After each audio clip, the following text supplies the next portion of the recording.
નમસ્કાર. દિવસભરના તાજા સમાચારોમાં તમારું સ્વાગત છે. તમારી સાથે હું છું પિનલગીરી ગોસ્વામી. સમાચારો વિસ્તારથી જાણીએ એ પહેલા મહત્વના સમાચારો ઉપર એક નજર.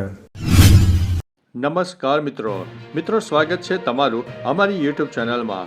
મિત્રો, આજની વિડીયોમાં વાત કરીશું આજે તારીખ 31/1/2026ના મહત્વના સમાચાર, જેમાં ખેડૂત સમાચાર, ખેતી સમાચાર, આર્થિક અર્થતંત્રની વાતો કરીશું, ઉપરાંત ખેલ જગતની વાત અને ક્રાઇમ સમાચાર ખાસ કરીને આ વિડીયોમાં તમને મળી જવાના છે.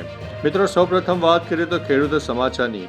અત્યારે જ્યારે ટેકાના ભાવે ખરીદીની વાતો ચાલી રહી છે, ત્યારે ટેકાના ભાવે ઘઉંની ખરીદી થશે, જેમાં 2585 રૂપિયા પ્રતિ ક્વિન્ટલ ભાવ થઈ શકે છે અને 4 માસથી તે ખરીદી શરૂ થવાની છે.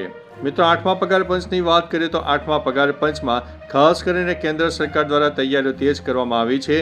1 જાન્યુઆરી 2026થી આ જે નિયમ છે તેનો ડિફરન્સ મળવાનો છે અને તેના અમલની શક્યતા પણ દેખાઈ રહી છે. બીજી તરફ મિત્રો, ઇન્કમટેક્સની વાત કરીએ તો નવો ઇન્કમટેક્સ કાયદો હવે આવી રહ્યો છે.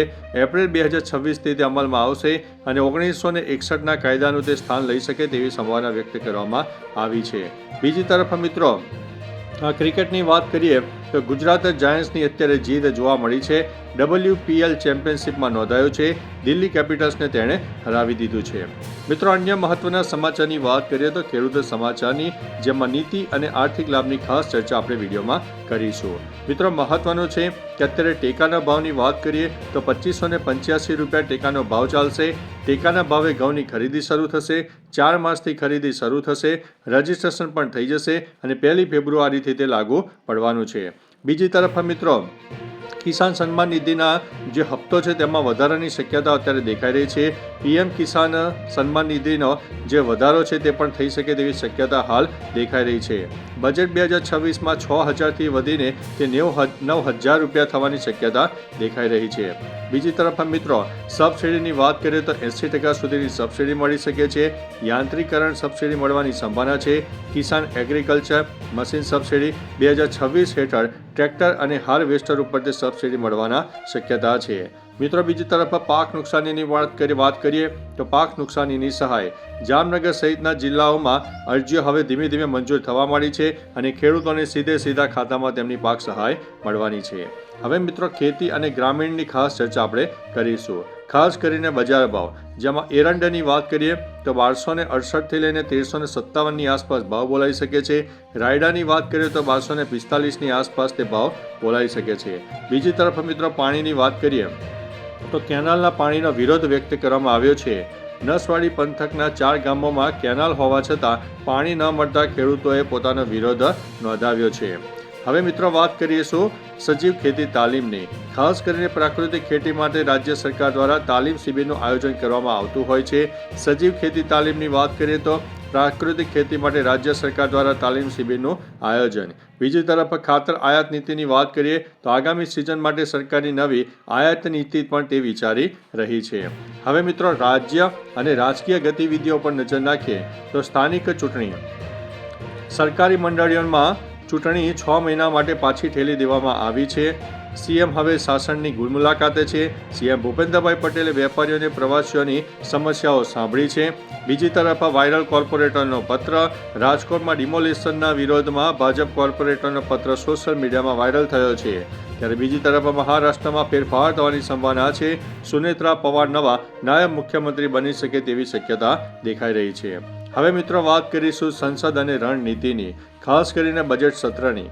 બજેટ સત્રમાં રિફોર્મ એક્સપ્રેસનું અત્યારે એક કહી શકાય કે કાયદો લાવી શકે છે. વડાપ્રધાન મોદીએ ભારતને વિશ્વ માટે આશાનું કિરણ ગણાવ્યું છે. નિર્મલા સીતારમણ સતત 9મી વખત બજેટ રજૂ કરીને રેકોર્ડ બનાવશે તેવી શક્યતા છે. બીજી તરફ મિત્રો, વિપક્ષનો હોબાળો જોવા મળ્યો છે. મોંઘવારી અને બેરોજગારી મુદ્દે સરકારની ઘેરવાની તૈયારીઓ પણ કરી લીધી છે. બાંગ્લાદેશ ચૂંટણીની વાત કરીએ તો મિત્રો, પાડોશી દેશમાં ચૂંટણીને લઈને રાજકીય અત્યારે હલચલ જોવા મળી રહી છે અને અત્યારે ઉથલપાથલ પણ થઈ રહી છે. હવે મિત્રો, અર્થતંત્ર અને વિકાસની ખાસ વાત કરીએ તો જાન્યુઆરી 2026 8મો પગાર પંચ. સરકારી કર્મચારીઓના પગારમાં મોટો વધારો થવાની શક્યતા.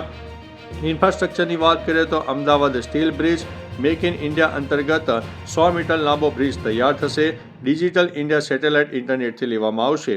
બીજી તરફ મિત્રો એપ્રિલ 2026ની વાત કરીએ તો નવો ઇન્કમ ટેક્સ કાયદો આવી શકે છે. 1961ના જૂના કાયદાના સ્થાને નવો કાયદો આવે તેવી સંભાવના દેખાઈ રહી છે. હવે મિત્રો રાષ્ટ્રીય ઘટનાક્રમો ઉપર નજર નાખીએ તો પ્લેન ક્રેશની ઘટના. બારામતીમાં પ્લેન ક્રેશ થયો. રાષ્ટ્રીય સ્તરે તેના તપાસ કરવાના આદેશ આપવામાં આવ્યા છે. ગાંધી પુણ્યતિથિની વાત કરીએ તો 78મી પુણ્યતિથિ નિમિત્તે શહીદોને શ્રદ્ધાંજલિ અર્પણ કરાઈ. વાતાવરણની વાત કરીએ તો ઠંડીનું મોજું ફરી વળ્યું. ઉત્તર ભારતમાં હિમવર્ષા અને તેની અસર ગુજરાતમાં પણ જોવા મળી છે. રેલવેના નિયમોની વાત કરીએ તો તત્કાલ ટિકિટ બુકિંગના સમયમાં મોટો ફેરફાર કરવામાં આવ્યો છે. આધાર કાર્ડ ફ્રોડની વાત કરીએ તો અમદાવાદ કલેક્ટર કચેરીમાં 3 વ્યક્તિઓ ઝડપાયા છે, જેમાં આધાર કાર્ડ ફ્રોડની મોટી ઘટના સામે આવી છે. હવે મિત્રો આંતરરાષ્ટ્રીય સમાચાર ઉપર નજર નાખીએ તો સૌપ્રથમ વાત કરીશું અમેરિકાની. અમેરિકામાં સોલાર એલાયન્સમાંથી પીછેહટ, રેકોર્ડ બ્રેક હિમવર્ષા નોંધાઈ છે. બીજી તરફ સ્વિટ્ઝરલેન્ડની વાત કરીએ તો રિસોર્ટ બારમાં વિસ્ફોટ થયો છે, જેમાં 10 વ્યક્તિઓના થયા છે મોત. તુર્કીની વાત કરીએ તો ભારે વરસાદ અને પૂરને કારણે અત્યારે લોકોની હાલત કફોડી બની ગઈ છે. હવે વાત કરીએ તો EU ઇન્ડિયા FTA મુક્ત વેપાર કરારમાં આત્મનિર્ભર ભારત માટે મહત્વનું એક પગલું માનવામાં આવે છે. ગ્લોબલ વોર્મિંગની વાત કરીએ તો યુએનના રિપોર્ટ અનુસાર 2026 તાપમાનના રેકોર્ડ હવે ધીમે ધીમે તૂટી રહ્યા છે. હવે મિત્રો વાત કરીએ તો ક્રિકેટ જગતની. ગુજરાત જાયન્ટ્સ ચેમ્પિયનશિપ બની ગયું છે. WPL 2026માં દિલ્હી કેપિટલ્સને 3 રને હરાવીને ઐતિહાસિક જીત જોવા મળી છે. અંડર-19 વર્લ્ડ કપની વાત કરીએ તો ભારતે ઝિમ્બાબ્વેને 204 રને હરાવી દીધું છે. T20 વર્લ્ડ કપ 2026ની વાત કરીએ તો ભારત પાકિસ્તાન મેચની તારીખો જાહેર કરવામાં આવી છે. સૂર્યકુમાર યાદવની વાત કરીએ તો ICC T20 રેન્કિંગમાં ફરીથી તે પ્રથમ ક્રમે જોવા મળ્યો છે. હવે મિત્રો અન્ય ખેલ સમાચારની વાત કરીએ તો IPL ઓક્શનની 1307 અનસોલ્ડ ખેલાડીઓ માટે ફરીથી બોલી લાગશે. હેરી બ્રુક રેકોર્ડ તોડશે. શ્રીલંકા સામે 57 બોલમાં સદી. બેન સ્ટોકની વાત કરીએ તો પાકિસ્તાન સિરીઝમાં પ્લેઇંગ કોચ તરીકે નવી ભૂમિકા ભજવશે. ઓસ્ટ્રેલિયન ઓપનની વાત કરીએ તો ભારતીય જોડી ક્વાર્ટર ફાઇનલમાં જોવા મળી છે. હવે મિત્રો ક્રાઇમ રિપોર્ટની વાત કરીએ તો જેમાં તપાસ અને ધરપકડ આપણને જોવા મળી છે. અમદાવાદમાં ચોરી ઉકેલાઈ છે. સેટેલાઇટ વિસ્તારમાં 1.47 કરોડની ચોરીનો ભેદ ઉકેલાયો છે, જેમાં 2 રીઢા તસ્કરોની ધરપકડ કરવામાં આવી છે. સોનાની દાણ ચોરીની વાત કરીએ તો મુંબઈ એરપોર્ટ ઉપર 5 કરોડનું બિનવારસી સોનું જપ્ત કરવામાં આવ્યું છે. ડાંગ કેસની વાત કરીએ તો આશ્રમ શાળાની ઘટના. સંસદ દ્વારા કડક કાર્યવાહીની માંગણી કરવામાં આવી છે. બનાસકાંઠા હત્યા કેસની વાત કરીએ તો કૌટુંબિક ઝઘડામાં હત્યા કરવામાં આવી છે. 3 શખ્સોની ધરપકડ કરવામાં આવી છે. હવે મિત્રો સાવધાન થઈ જાઓ, જનહિતમાં આ સમાચાર તમારા માટે. સાવધાન, ડિજિટલ ધરપકડ, ઓનલાઈન છેતરપિંડી અથવા તો અફવાઓથી સાવધાન રહો. કોઈ પોલીસ તમને વિડીયો કોલ ઉપર ધરપકડ ન કરી શકે, એટલે ખાસ ધ્યાન રાખજો. ડ્રગ્સની વાત કરીએ તો સુરતમાં લાખોનું ડ્રગ્સ અંતે ઝડપાઈ ગયું છે અને તેના માટે ચક્રો ગતિમાન કરી દેવામાં આવ્યા છે. નકલી માર્કશીટની વાત કરીએ તો નકલી માર્કશીટ બનાવતી ગેંગનો પર્દાફાશ કરવામાં આવ્યો છે. દારૂબંધીની વાત કરીએ તો દરોડા પાડવામાં આવ્યા છે. સ્ટેટ મોનિટરિંગ સેલ હવે એક્ટિવ થઈ ગયું છે અને દરોડાની કાર્યવાહી હાથ ધરવામાં આવી છે.